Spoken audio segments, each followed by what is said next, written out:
এই মাত্র মুখ্যমন্ত্রী ঘোষণা করে জানিয়ে দিয়েছেন আজ থেকেই ঢুকবে ৩,০০০ টাকা। কতদিনের মধ্যে ফর্ম জমা দিলে অন্নপূর্ণা ভাণ্ডার প্রকল্পের টাকা পাবেন জানালো রাজ্য সরকার। কতদিনের মধ্যে ফর্ম জমা দিলে আপনারা এই অন্নপূর্ণা ভাণ্ডার প্রকল্পের ৩,০০০ টাকা পাবেন। তবে ইতিমধ্যে যারা ২ তারিখের আগে আবেদন জমা দিয়েছিলেন তাদের ব্যাংক অ্যাকাউন্টে ইতিমধ্যে অন্নপূর্ণা ভাণ্ডার প্রকল্পের ৩,০০০ টাকা ঢুকে গিয়েছে। তবে অনেক উপভোক্তা আছেন যারা আবেদনপত্র এখনও জমা দেননি, তাদের অ্যাকাউন্টে লক্ষ্মীর ভাণ্ডারের ১৫০০ ও ১৭০০ টাকা ঢোকা শুরু হয়ে গিয়েছে। যদি এখনও পর্যন্ত অন্নপূর্ণা ভাণ্ডার প্রকল্পের আবেদনপত্র জমা না দিয়ে থাকেন তাহলে দ্রুত অফলাইন বা অনলাইনের মাধ্যমে আবেদনপত্র জমা করে দিন। তাহলে আপনার ব্যাংক অ্যাকাউন্টে এই জুন মাসে ঢুকবে ৩,০০০ টাকা। তবে যারা ইতিমধ্যে আবেদন করেছেন তাদের জন্য রয়েছে দারুণ সুখবর। জুন মাসেই পেয়ে যাবেন ব্যাংক অ্যাকাউন্টে ৩,০০০ টাকা। এই মাত্র মুখ্যমন্ত্রীর বিরাট বড় ঘোষণা এবং মুখ্যমন্ত্রী শুভেন্দু অধিকারী অন্নপূর্ণা ভাণ্ডার প্রকল্পের বিষয়ে আর কি গুরুত্বপূর্ণ আপডেট জানিয়েছেন সমস্ত কিছু জানাবো আজকের এই ভিডিওটিতে এবং আপনাদেরকে প্রমাণ সমেত দেখাবো। তাই ভিডিওটি প্রথম থেকে শেষ পর্যন্ত দেখবেন এবং আপনি কোন জেলা থেকে দেখছেন অবশ্যই কমেন্টে লিখে জানাবেন। আজ থেকেই ঢুকবে ৩,০০০ টাকা। কতদিনের মধ্যে ফর্ম জমা দিলে অন্নপূর্ণা ভাণ্ডারের টাকা পাবেন জানালো রাজ্য সরকার। অন্নপূর্ণা ভাণ্ডার প্রকল্পের টাকা জুন মাস থেকে সরাসরি ব্যাংক অ্যাকাউন্টে আসা শুরু হবে।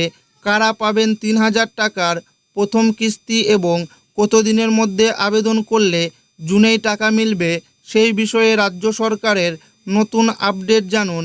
অন্নপূর্ণা ভাণ্ডার প্রকল্পকে ঘিরে রাজ্য জুড়ে উৎসাহ তুঙ্গে। ইতিমধ্যেই বহু মানুষ আবেদনপত্র সংগ্রহ করে ফর্ম পূরণের কাজ শুরু করেছেন।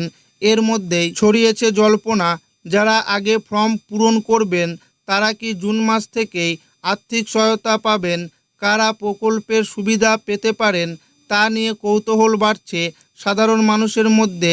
প্রশাসনিক সূত্রে জানা গিয়েছে প্রকল্পের জন্য জমা পড়া আবেদনগুলি যাচাই বাছাইয়ের পরেই চূড়ান্ত উপভোক্তাদের তালিকা তৈরি করা হবে। অর্থাৎ শুধুমাত্র আগে ফর্ম জমা দিলেই টাকা পাওয়ার নিশ্চয়তা নেই। আবেদনকারীর দেওয়া তথ্য, প্রয়োজনীয় নথিপত্র এবং যোগ্যতার ভিত্তিতেই চূড়ান্ত সিদ্ধান্ত নেওয়া হবে।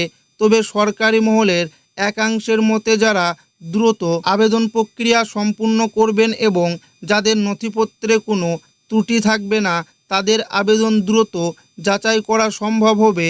ফলে সুবিধাভোগীদের তালিকায় তাদের নাম থাকার সম্ভাবনা তুলনামূলক বেশি। বর্তমানে রাজ্যের তরফে আবেদন গ্রহণ এবং তথ্য যাচাইয়ের কাজ চলছে। অনেক আবেদনকারী জানতে চাইছেন ঠিক কতদিনের মধ্যে ফর্ম জমা দিলে জুন মাস থেকেই টাকা পাওয়া যাবে। এই বিষয়ে এখনও পর্যন্ত সরকারিভাবে কোনো নির্দিষ্ট সময়সীমা বা শেষ তারিখ ঘোষণা করা হয়নি। তবে সূত্র মারফত জানা যাচ্ছে যারা সঠিক তথ্য দিয়ে আবেদন করেছেন তারা জুন মাসে অন্নপূর্ণা ভাণ্ডার প্রকল্পের ৩,০০০ টাকা পাবেন। জুন মাসে কারা পাবেন টাকা?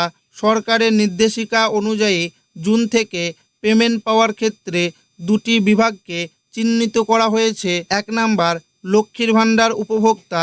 যারা আগে থেকেই লক্ষ্মীর ভাণ্ডার প্রকল্পের সুবিধা পাচ্ছিলেন তাদের জন্য সবথেকে বড় সুখবর হলো তাদের তথ্য সক্রিয়ভাবে অন্নপূর্ণা ভাণ্ডারের পোর্টালে স্থানান্তরিত বা মাইগ্রেট করা হয়েছে।